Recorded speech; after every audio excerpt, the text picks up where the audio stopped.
ओम नमो नारायण। प्रिय भक्तों, प्रिय साधकों, हम अगला भाग बताते हैं, सुने।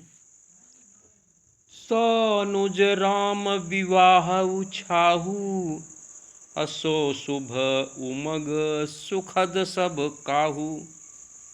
अकहत सुनत हरि सई पुल काही, ते सुकृति मन मुदित नहाई।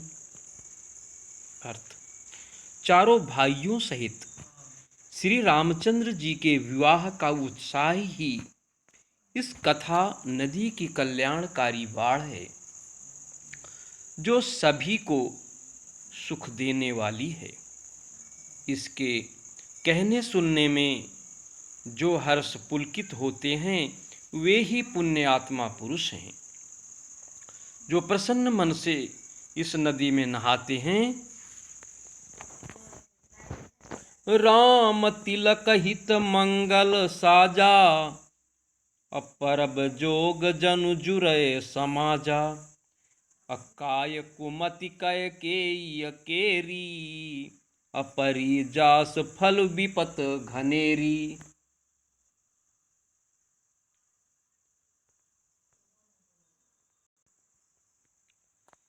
काई की कुबड़ी ही इस नदी में काई है, जिसके फलस्वरूप बड़ी भारी विपत्ति आ पड़ती है। असमन अमित उत्पात सब, भरत चरित जप जाग। कलियघ खल अवगुण कथन, ते जल मल बग काग। अर्थ: संपूर्ण अगिनत उत्पातों को शांति करने वाले भरत अर्थात विवेक जी का चरित्र नदी तट पर किया जाने वाला जप, सुमिरन, यज्ञ है। और कलयुग के पापों और दुष्टों के अवगुणों के जो वर्णन हैं, वे ही इस नदी के जल का कीचड़ और बकुले एवं कौवे हैं। यह कीरति रूपनी नदी छहों ऋतुओं से सुंदर है। सभी समय पर यह परम सुहावनी और अत्यंत पवित्र है। इसमें शिव पार्वती विवाह, हेमंत ऋतु है, श्री रामचंद्र जी के जन्म का उत्सव सुखदाई शिशिर ऋतु है। श्री राम जी के विवाह समाज का वर्णन ही आनंद मंगलमय ऋतुराज बसंत है। श्री राम जी का वनगमन दुखसह ग्रीष्म ऋतु है, और मार्ग की व्यथा ही कड़ी धूप है और लू है। वर्षा घोर निशाचर रारी, असुर कुल साली सुमंगलकारी। राम राज सुख विनय बड़ाई, विशद सुखद सोई सरद सुहाई। राक्षसों के साथ घोर युद्ध ही वर्षा ऋतु है, जो देवकुल रूपी धन के लिए सुंदर कल्याण करने वाली है। रामचंद्र जी के राज्यकाल का जो सुख, विनम्रता और बड़ाई है, वही निर्मल सुख देने वाली सुहावनी शरद ऋतु है। सती शिरोमणि श्री सीता जी के गुणों की कथा ही इस जल का निर्मल और अनुपम गुण है।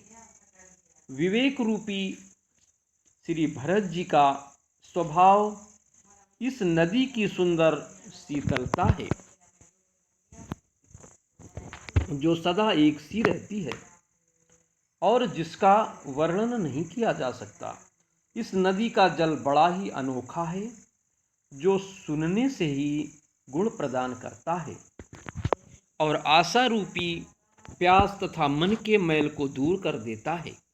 यह जल आत्म प्रकाश रूपी श्री राम जी के प्रेम को पुष्ट करता है।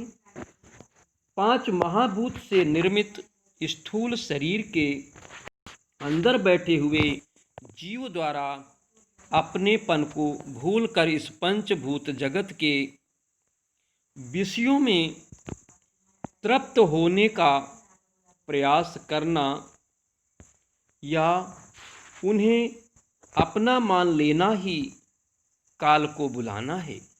अर्थात इसी समय को कलयुग कहते हैं और तब कलयुगी जीव घोर कष्ट का सामना करता है।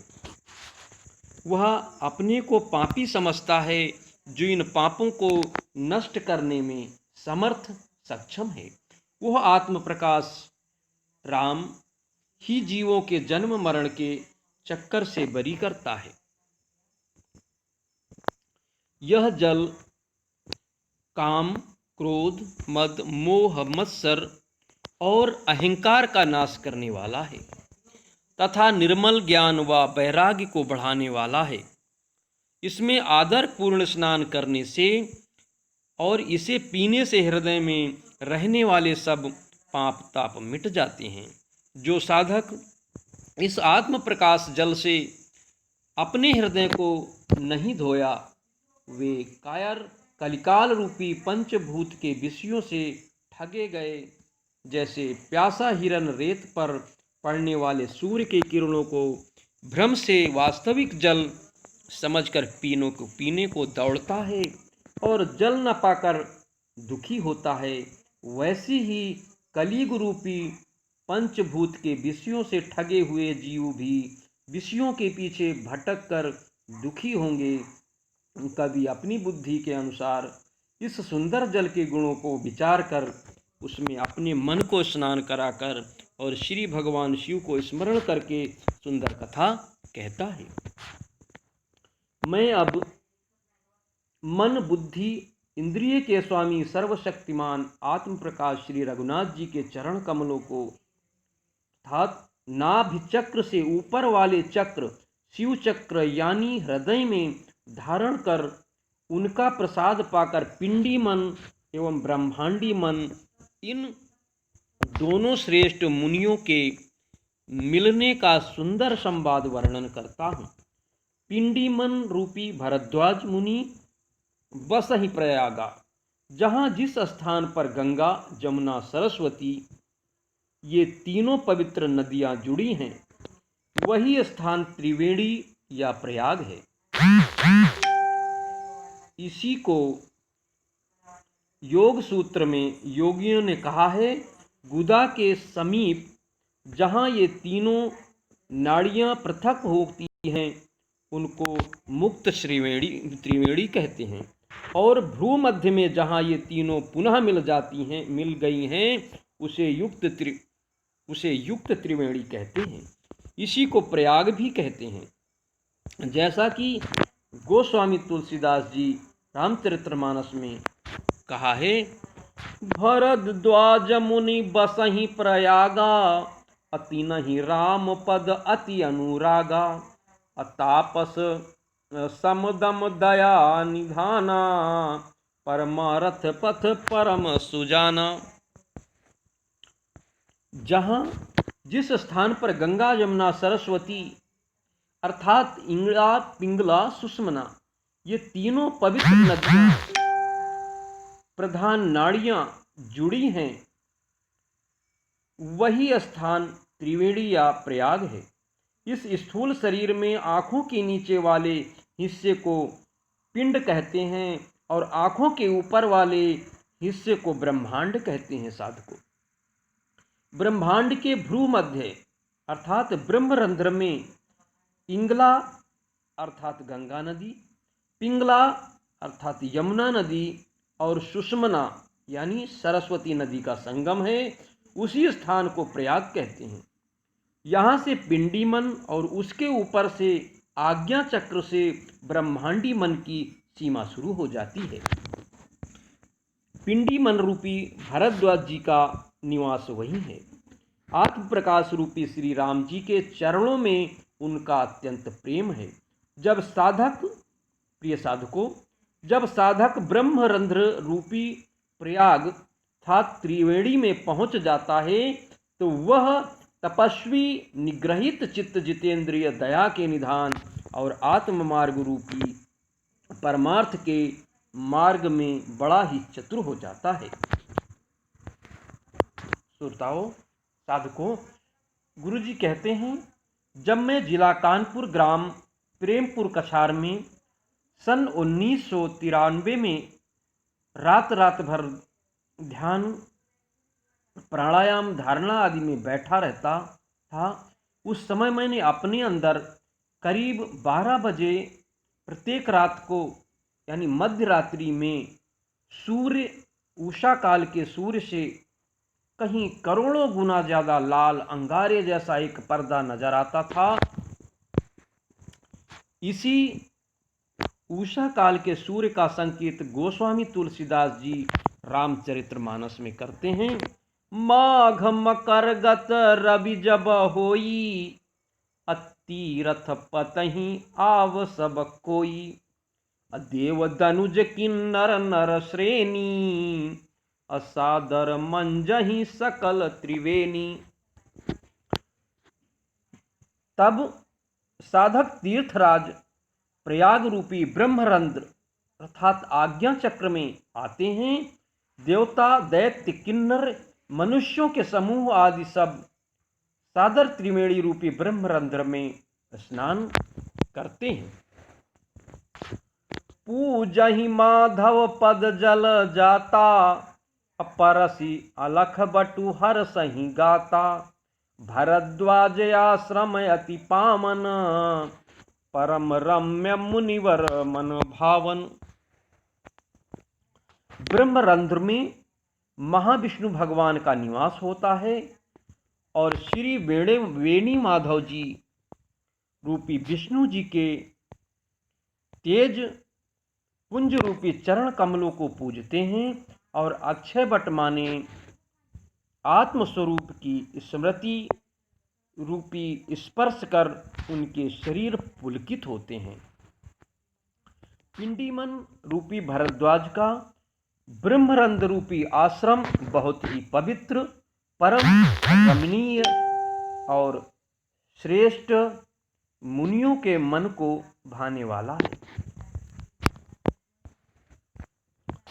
तहाँ होई मुनि ऋषय समाजा, अजाहित मंजन तीरथ राजा, मंजहि प्राप्त समेत उछाहा, कहीं परस्पर हरि गुण गाहा। तीर्थराज प्रयाग अर्थात त्रिवेणी, गंगा, यमुना, सरस्वती अर्थात इंगला, पिंगला, सुषमना में जो स्नान करने जाते हैं साधक, उन ऋषियों मुनियों का समाज अर्थात जीव आत्मा वहाँ पिंडी मन रूपी भरद्वाज के ब्रह्मरंध्र रूपी आश्रम में जुटता है। प्रातः काल सब उत्साह उसमें स्नान करते हैं। ब्रह्म निरूपण धर्म विधि, वर्णहि तत्व विभाग, कहीं भगति भगवंत कहे, संयुत ज्ञान विराग। वहाँ के ब्रह्म का निरूपण, धर्म का विधान और तत्वों के विधान का वर्णन करते हैं तथा ज्ञान वैराग से युक्त भगवान की भक्ति का कथन करते हैं। ब्रह्म, वैराग्य, ज्ञान, भक्ति, धर्म आदि का निरूपण। यही प्रकार भरि माघ नहाई, अपुनि सब निज निज आश्रम जाहि, अप्रति संबत यति होई आनंदा, मकर मंजि गव नहीं मुनि वृंदा। इस प्रकार माघ के महीने का प्रातःकालीन सूर्य अपने अंदर देखकर पुनः कारण से सूक्ष्म और फिर स्थूल शरीर में जीव का आना अर्थात साधक के स्थूल शरीर में पुनः चेतना आना ही अपने आश्रमों को चले जाना है। हर वर्ष सब साधक की सूरत अपने स्थान में जाती है, बड़ा आनंद होता है। मकर के सूर्य में स्नान करके मुनिगण चले जाते हैं। एक बार भरी मकर नहाए, असब मुनि से आश्रमन सिधाए। याज्ञवल्क मुनि परम विवेकी, भरद्वाज राखे पदि टेकी। एक बार सब मुनिवर रूपी जीव आत्माएं पूरे मकर भर स्नान करके अपने आश्रम रूपी स्थूल देह में, स्थूल शरीर में आते हैं। परम ज्ञानी याज्ञवल्क जी रूपी ब्रह्मांडी मन तेज पुंज रूपी चरण कमलों को पकड़कर भरद्वाज रूपी पिंडी मन रख लिए। सादर चरण सरोज पखारे, अति पुनीत आसन बैठारे। अकरि पूजा मुनि सुजसु बखानी, बोले अति पुनीत मृदु बानी। आदर पूर्वक उनके तेज पुंज रूपी चरण कमलों को धोया और बड़े ही पवित्र आश्रम आसन रूपी हृदय में उनको बैठाए। ब्रह्मांडी मन रूपी याज्ञवल्क जी का वर्णन किए और फिर अत्यंत पवित्र वाणी से बोले, नाथ एक संशय बड़ मोरे, अकरगत वेद तत्व सब तोरे। अकहत सो मोहि लागत भय लाजा, जौन कहूँ बड़ होई अकाजा। हे नाथ, मेरे मन में एक बड़ा संदेह है। वेदों का तत्व आपकी मुट्ठी में है, अर्थात वेद तत्व का मर्मंग होने के कारण आप ही मेरा संदेह निवारण कर सकते हैं। पर उस संदेह को कहते मुझे भय और लाज आती है। भय इसलिए कि कहीं आप ये नहीं समझ बैठें कि यह मेरी परीक्षा ले रहा है, और लाज इसलिए कि इतनी आयु बीत गई है किंतु अब तक ज्ञान नहीं हुआ, और यदि नहीं कहता तो बड़ी हानि हो जाती है, क्योंकि अज्ञानी बना रहता हूँ। संत कहाई असि नीति प्रभु, सूत्र पुराण मुनि गाव। अब होई न विमल विवेक उर, गुरु सन किए दुराव। हे प्रभु, संत लोग ऐसी नीति का वर्णन करते हैं और वेद पुराण तथा मुनिजन भी यह बतलाते हैं कि गुरु के साथ दुराव करने से हृदय में निर्मल ज्ञान नहीं होता। अस विचारी प्रगट्यव निज मोहु, हरऊ नाथ करी जन पर छोहु।